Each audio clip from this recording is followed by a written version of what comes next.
श्रीगुरुभ्यो नमः। श्रीमन्नारायणीयं दशकं 16 नरनारायणचरितवर्णनं दक्षयागवर्णनञ्च। दक्षो विरिञ्च तनयोऽथ मनोस्तनूजां लब्ध्वा प्रसूतिमिह षोडशचापकन्याः। धर्मे त्रयोदश ददौ पितृषु स्वधाञ्च स्वाहां हविर्भुजि सतीं गिरिशे त्वदंशे। मूर्तिर्हि धर्मगृहिणी सुषुवे भवन्तं नारायणं नरसखं महितानुभावम्। यज्जन्मनि प्रमुदिताः कृततूर्यघोषाः पुष्पोत्करान् प्रववृषुः नुनुवुः सुरौघाः।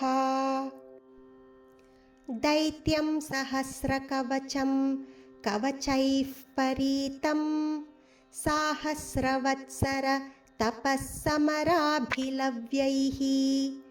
पर्यायनिर्मिततपःसमरौ भवन्तौ शिष्टैककङ्कटममुं न्यहतां सलीलम्। अन्वाचरन् उपदिशन्नपि मोक्षधर्मं त्वं भ्रातृमान् बदरिकाश्रमम् अध्यवात्सीः।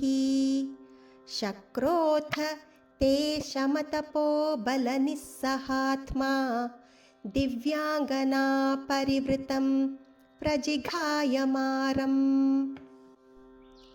कामो वसन्तमलयानिलबन्धुशाली कान्ताकटाक्षविशिखैः विकसद्विलासैः।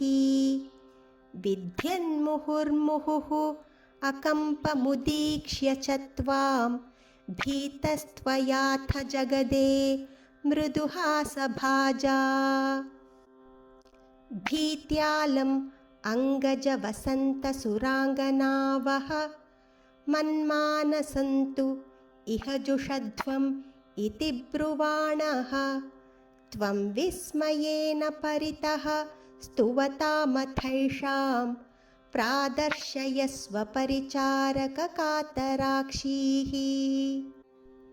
सम्मोहनाय मिलिता मदनादयस्ते त्वद्दासिका परिमलैः किल मोहमापुः।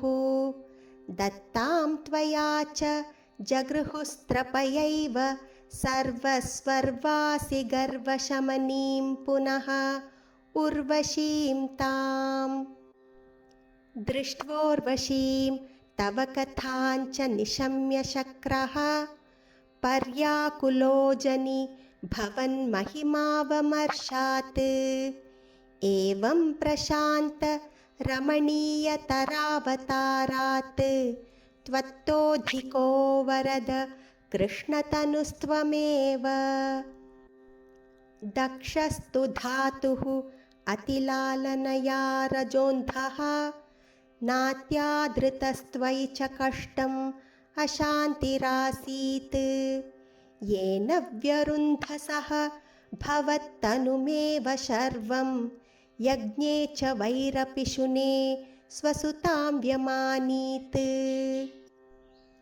क्रुद्धेशमर्दितमखः स तु कृत्तशीर्षः देवप्रसादितहरात् अथ लब्धजीवः। त्वत्पूरितक्रतुवरः पुनरापशान्तिं सत्वं प्रशान्तिकर पाहि मरुत्पुरेश।